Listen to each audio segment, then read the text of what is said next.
Hello, you wonderful people, and welcome to another episode of Natsu Comic Book. This being a show where we talk about TV shows that are adaptations of comic books. For today's episode, I'm going to talk about Sweet Tooth, Season 2, Episode 4. A lot of really interesting things went down in this episode, so let's break it down. Well, first and foremost, let's start off with everything at the Preserve/Zoo.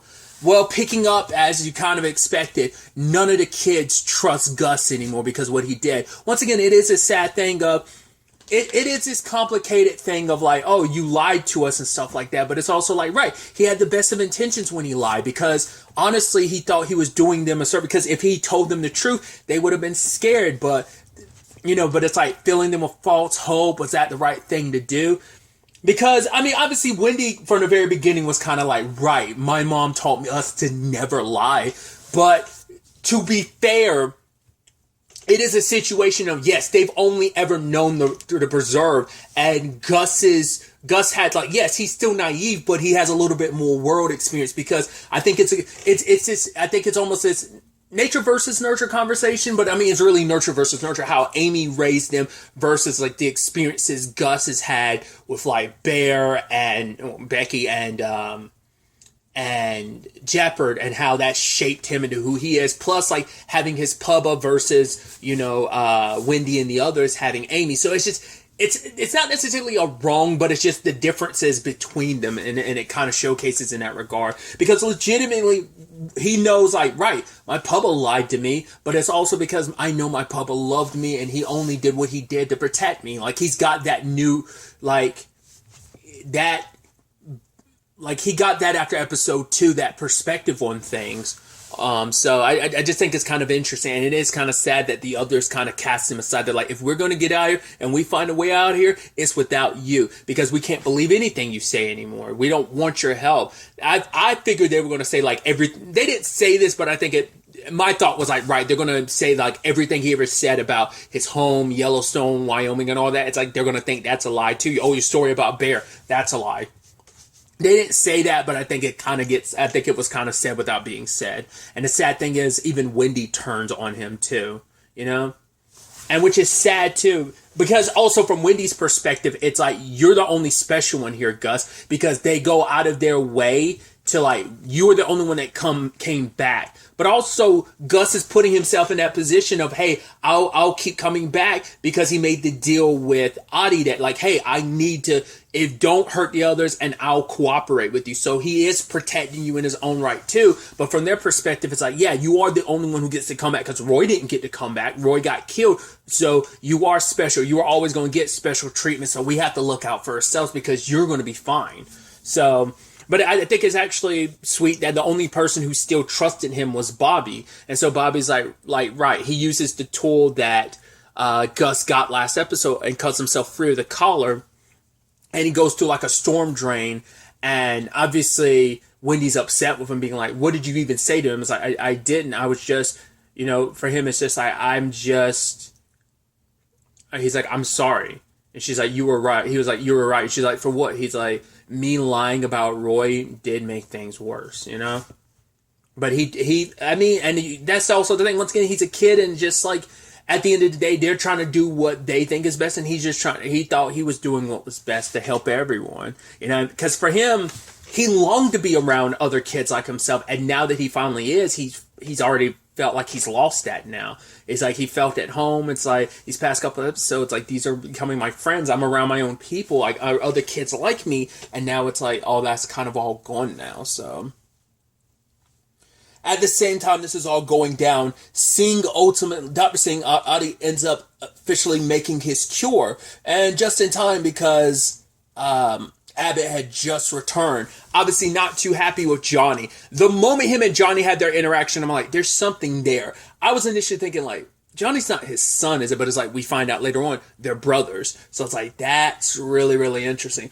Once again, I still can't get over that line of dialogue from episode 1 of this season being like, oh yeah, that guy, he's scary. I'm like, why? Like, maybe I'm wrong. They weren't talking about Abbott. They were specifically talking about Johnny being scary. And I'm like, I don't know why. Like, maybe there is a lot more to Johnny than even Ronnie hasn't seen. Maybe Ronnie's and everyone else has only seen like the okay side of him. Like even the hybrids he's shown the okay side to. Maybe he could be just as ruthless, if not maybe more so than Abbott. Maybe Abbott kind of helped rein him in, because who knows, maybe he's an uncontrollable monster himself. We just don't know. But it's just like, I can't let that line of dialogue go, because that character does not handle him, like he doesn't seem like this scary type. But maybe it's just simply because like I said, it seemed like it was about him and not his connection to Abbott. Because I was about to say, like, if you did something wrong and pissed him off, Abbott would be pissed at you. I could see that maybe, but it just seemed like that's not the case here. It seemed like specifically Johnny's scary, but we'll have to wait and see.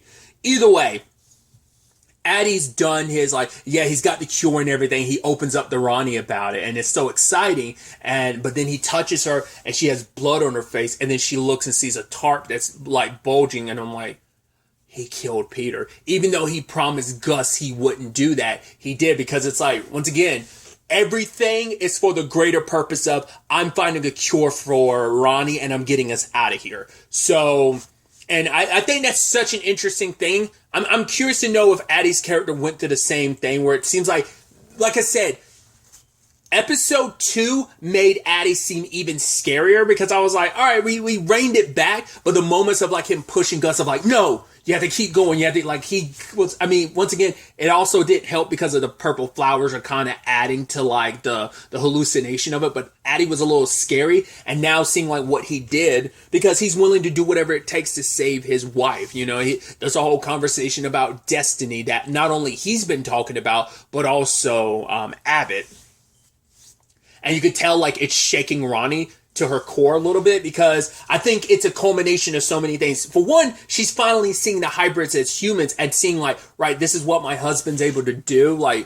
And now it's especially later when Abbott's oh, you're his muse. It's right, I'm the reason why Addie's going this far. If it wasn't for me, he wouldn't have gone this far. Once again, she didn't think about it as much before, because she didn't look at hybrids the way she does now. Once again, they're a lot more humanized. She has a lot more compassion for them now. Because that's why I'm going to change away from the humanized. But it's she is a lot more compassionate towards them now, because she had she was I don't want to say completely dispassionate towards them, but it's just now she's definitely a lot more caring when it comes to them, and feels bad. And now it's Addie's become this person and what he's done. And I think she still loves Addie, and I don't think it's she's completely turned on him, but I could definitely feel the story shifting in that direction little by little. I put it as there's some twinge of a little bit inside of her still just kind of worried about what Addie's going to become for her sake. And I think it's right, the man I love might become someone else because of me. And also Abbott's influence, because Abbott's got his own plan, because he invites them to dinner. And I love that Ronnie kind of has her own plan, because I guess she plans on trying to she wanted to kind of put a little more pep in Johnny's step, because it's hey, why are you working beside your brother? He's a monster the way he's got those kids lined up. Yes, Johnny's not the nicest towards them, but he's not nearly as cruel as his brother. That we're aware of, like I said. But she's why do you stick by his side? Because for him, it's the conversation of, at the end of the day, families are hard to come by. He's the only family I've got left, so I don't want to screw that up. Which you could tell resonated with Ronnie, because Addie's the only family she has left, so she can't understand. So it's interesting, because she's a lot more they're drawing the parallels between her and Johnny, but then also Abbott and Addie, where it's hey, we're having this dinner and we learn more about Johnny and Abbott's past, because this is the first episode to really humanize Abbott of right, he had joined the military, his mom had made him promise hey, make sure you take care of your brother, they used to be so tight, oh, we play in a band together. But the moment his mom died, he would make sure when he was in the military to send money back so that his brother could follow his passions. And so it's obviously the world fell apart, our mom died, and I wanted to make sure that yes, I will be the guiding hand. If I need to be, I will be the fist. I'll handle things with the hand, whereas my brother will be the heart, so my brother can continue to be who he is. I have to step up to become the monster I am, which resonates with for one, with Ronnie, it makes her go like, wow, it just makes me see you more as the monster you are. Like I'm not as sympathetic towards you as like Addie is. Because Addie's like, hey, at the end of the day, he's like me. We're both people. Yes, like he's narcissistic, he's kind of brutish, but at the end of the day, we are exactly the same because we are willing to do whatever it takes for the people that we love most. In his case, his brother, and in Addie's case, it's Ronnie. So, but Ronnie's saying at the end of the day, you're both not the same. Because Abbott ended up getting a response from the three. And so they are willing to, I guess, now hear his proposal. And I'm assuming Ronnie's going to be his, like, what he's going to show off tomorrow. Like, as he said, like, oh yeah, like, it's all going to go down tomorrow. So I'm assuming Ronnie's going to be the one that he uses. Like, she's going to be the one that I hate. Well, because the thing is, it's a complicated thing because Abbott wants her staying in her condition because it's good motivation for Addie, but he might not need the motivation anymore because of the whole conversation of destiny and maybe this is where we were meant to be. Addie might be more willing to kind of co-sign a lot. It's like he still has his humanity. It's not like it's completely lost, but things are starting to change for him and Ronnie. It's little by little, but I think by the end of the season, they might not be the same people, might not even be the same couple when it's all said and done. But I guess it's like, right, he's got to showcase this cure to make the three realize who he really is and why he's so important. Now, I don't know if he's going to try and make it so that Addie gives Ronnie the temp cure again, just to like, hey, sell the story of the real cure, even though they have one. But it's like, he doesn't want to waste it on Ronnie because if he uses it on her, that gets rid of like Addie's like motivation. So he needs him to stay motivated. So it's like, right, give her the temporary cure, put on a show for the three, and then I keep the real cure because once again he made it clear his plan is to give the cure only to those he believes deserve it, and that's probably going to be anyone that falls in line with him. So it's going to be interesting to see where all that ends up taking us. Later on, the kids are so preoccupied planning everything out that they are trying to hide it when the guards show up to feed them, but they end up seeing Dog, who was left out in the open after Gus had like let Bobby play with him because like he was so busy like keeping an eye on Bobby, trying to like find out like, okay, is Bobby going to be back? And obviously it led to like that the main dude that feeds them and the guy from last episode. Like I said, the subtitles call him Hulk. I think it's just because he's big, and I don't know if that's his actual name, but either way, I'm just going to refer to him as like the hulking dude. So that guy has Peter's, like, it looks like his tooth or whatever, and now Gus is like, Peter, like, now he knows like something happened to him, even though he made Addie promised. So that's definitely going to change their agreement going forward. But I don't know if Addie really needs Gus as much, even though Abbott's taking an interest in him by the, like, because of Gus's escape. But anyway, we'll get to there in a second. But Gus was so scared about the others being threatened that he tried to defend them. He, like, I don't know if that guy's dead or not, but Gus cut one of those dude's legs with his antler and ended up running away. And by the time he ends up running into Abbott, which Abbott's taken an interest in him, because I don't know how much Addie's told him and how much of an interest he's taken in him in general, but what that ends up becoming is going to be interesting, because let's not forget the hallucination Gus had last episode in that field of purple flowers was he saw Abbott, so they are kind of like intertwined, if not like, you know, polar opposites to each other, but even their destinies are intertwined.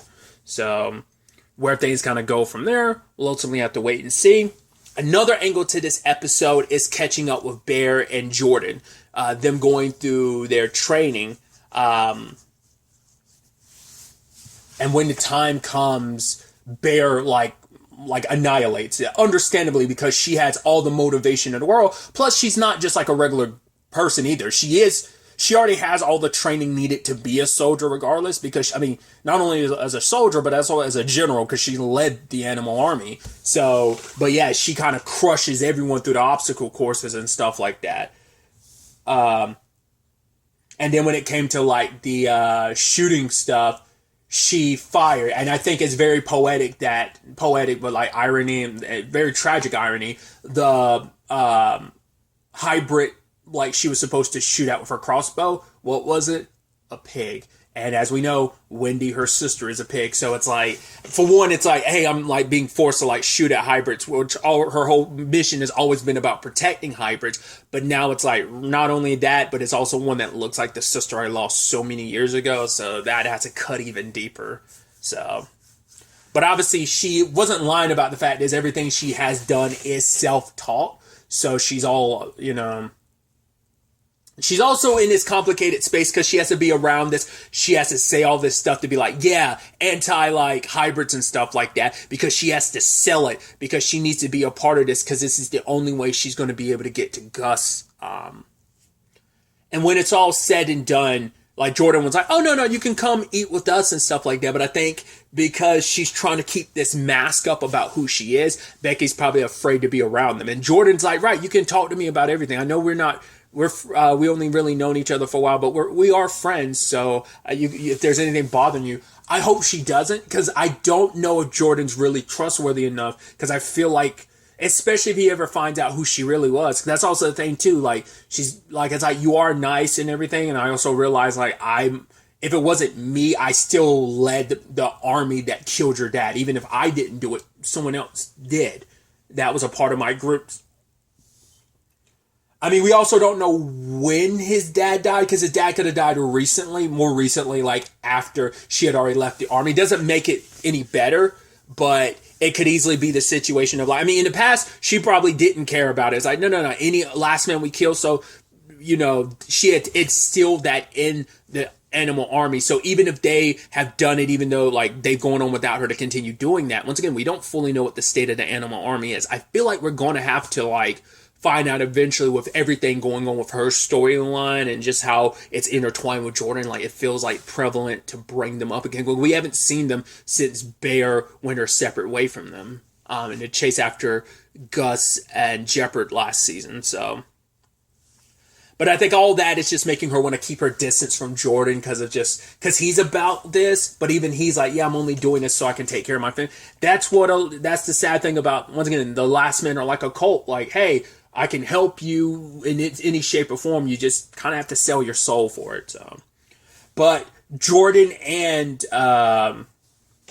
Bear do get chosen along with someone else. Now their mission is to like bust up a family that's, hey, this group has hybrids. We're going to take them and take them to the zoo, and then you'll be able to meet Abbott and stuff. So Becky's one step closer, but the thing is, when the time comes, can she like kill this family, because they are considered traitors, because like, oh, you're siding with the enemy, hybrids. So now I'm curious, are we going to find out, like, speaking of the animal army, is there going to be some tie between like the people that they're about to attack, and also like, hey, you're going to have to get the mark and everything too. Like, will it come down to that? Will Becky have to get it?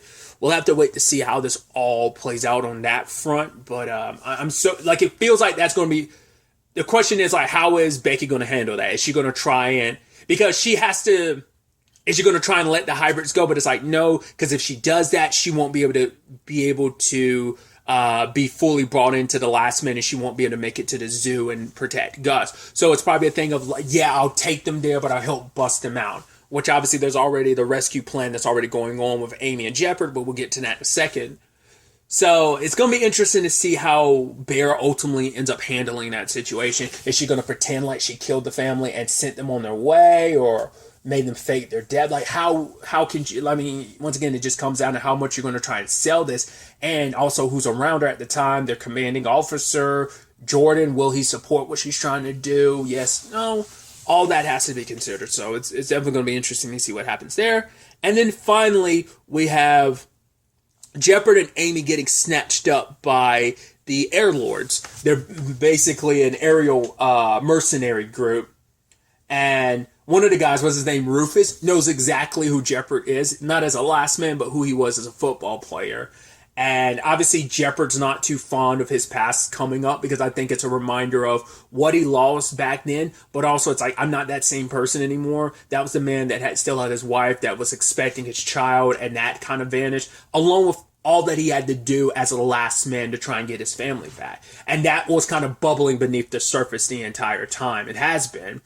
And so ultimately we introduced to Dolly. She's the leader of the Air Lords, and Obviously, she's helped out Amy in the past for like a certain amount of rations, but it's like, yeah, that's not going to cut it if we're going to go toe to toe with some heavy hitting facility run by the last men. So it's like, yeah, there's plenty of like food and all this and that will more so make up for what you like. It's the spoils of war. Will you help us take down the last men? All that stuff that they've gathered, like, could be yours. That could be the payment. But as they're planning stuff out, you have Rufus. So that's also the thing, like, you don't have to be a last man to, like, have a very, like, negative notion of, because he talks, like, so, like, flippantly about, like, calling, talking about the hybrids in that way, where it's like everyone else walks a little on eggshells around the conversation, but Rufus is just kind of a D-bag, and he also kind of, like, really like leans into Jeppert when Jeppert was like, yo, you need to apologize to this lady. Like, you could tell, like, yes, it was partially because of Amy, but also for his own stuff, because I assumed it was purely about, well, not only Gus, but also the son he never got to name. I thought that was kind of contributing to him, like, trying to make it seem like it was just about Amy, which it partially was, but it was also about himself, which it was, but not in the way that I thought it was. So at one point, Rufus kept running his mouth off again, and Jeppert laid him out. And so Amy finally has him talk about it. It's like, what is it that's going on with you? And so he reveals the fact is what happened. It's like, he doesn't reveal that his son was a hybrid. Well, he kind of did, because he just said, like, oh, the government took my son from me. But it's like, yeah, because of that, I ended up finding an old friend of mine, and they convinced me to join the Last Men, because this was back when the Last Men first started out. And so he ends up revealing to Amy, I lied to you. I was one of those people that kidnapped kids. So also begs the question, did he take Wendy from like Becky's family and all that? Maybe not, but probably not. But maybe. Because I think that's Becky only shared that story with Judy. So, like, Jeppert doesn't know it, nor does Gus know about, like, or her having, like, a hybrid sister, but, like, her backstory, only Judy got that side of things, so. But Jeppert admitted he had kidnapped kids before. Yeah, he might not have hurt them. He didn't go out of his way to hurt them, but as a last man, he still gathered them up. And even he realizes, like, how messed up it is. That's why he's riddled with so much guilt. That's also why he, on some level, like, start to care about Gus, because it's like, right, this kid is something special. He's great, but it's also his way to kind of make up for the sins of his past, because in my attempt to find my family, the irony is, in his attempt to find his family, he tore apart so many other families.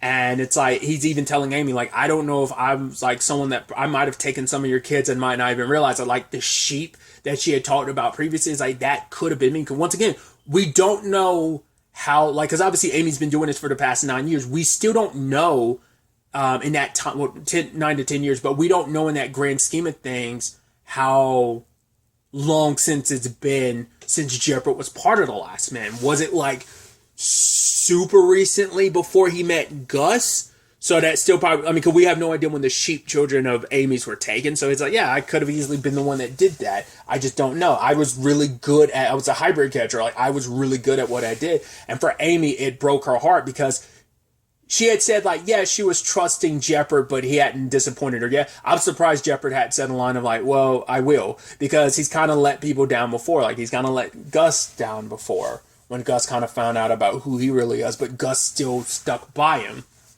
Which is interesting now, because Amy's like, right, thank you for telling me. But also, like, you could tell, like, she wasn't going to be copacetic with that. So, when the time came to leave for the mission, she left Jeppert behind. She's like, Gus, it's better off without you.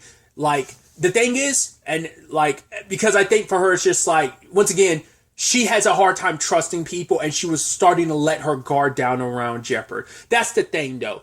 He had his reasons. Does it justify what he did? No. Because she even said, like, oh, did you ever find them? And it's like, oh, okay, yeah. She's even rubbing it in of, like, the irony. You did all that to try and find your family, and it was for naught. You did all that, and you didn't even get your family in the end. So it was all for nothing. And truth be told is, even Jeppert knows, like, it hasn't come up and he hasn't said it, but even he knows Louisa would be disappointed in the person he became. I think I even said that last episode, but Because even we didn't know that Jeppert did that. I mean, I believed him when he said, like, oh, I never took kids or whatever. It was like, no, he did. Because that also seems like you can't avoid that as a last man. So how would you be able to, like, do? It's like, no, especially if you were part of the last man in the early days. Like, because he never did it out of, like, oh, I hate hybrids. But I guess that also explains, like, why he talked about Gus the way he did, despite having a son that was a hybrid, is because being with the last man, you kind of picked up that rhetoric. He kind of had to. It was his only way to kind of deal with the fact is, oh, I don't know where my son and wife are. So he had to bury that deep. So a lot of that hateful rhetoric that the last men have, it's kind of where Bear's in that situation where she's in the exact same parallel that he was in all those years ago. And it's like, right, you're going to have to play this part. Him, it wasn't necessarily playing a part because he thought, like, hey, this will help me in the end, which Bear thinks that too, but she also recognizes I am playing a part. Once again, it just comes down to how far she will have to go for that part. But yeah, Amy doing something like that, I think even she kind of feels bad about it because it's like, regardless of it all, because she hasn't seen how much Jeppert means to Gus, so she's able to kind of say that so flippantly because she's so mad at him, like, oh, Gus will be better off without you. But the thing is, we know, like, how worried Gus was thinking that Jeppert was dead. But the moment he's like, oh, big man, he's still alive. He's okay. He's coming to save us. So, but even she's got to recognize, like, the irony behind it too, where it's like, right, you're trying to take his kid from him, but it's also like, yeah, but the irony is he's taking kids from so many other people, so I'm actually saving his son. I'm saving Gus from being around him because he's not a good person, so. But that's the difference between someone like Abbott and Jeppert. Like, yes, he can't fully make up for the past, but what he can do is be a better person going forward, which he has been. Whereas, like, Abbott doubles down in what he is and him in The Last Man. So Dolly and Amy end up taking off. The reason they were initially not having enough fuel, so Jeppert gave them an idea where they could go to get fuel. I don't know if that's still going to be a stop of theirs on the way or whether they ended up getting that off screen. Either way, Jeppert hops into a vehicle, a truck, and he's trailing after them, trying to get there before, like, hey, they rescue Gus and take Gus away from us. Or maybe he's like, I don't know if he's going to try and convince them at the last minute to take him with him. Like, don't take Gus from me, and maybe try and convince Amy to let him go. Like I said, if they're stopping to get the fuel, like they were suggesting, or whether that happened off screen or not, whether they're going straight to the zoo and all that. We'll ultimately have to wait to see where all of this ends up taking us going forward into the next episode. But really, that's all I wanted to talk about. Till the next time we meet, be happy, be safe, live life to the fullest, and enjoy it.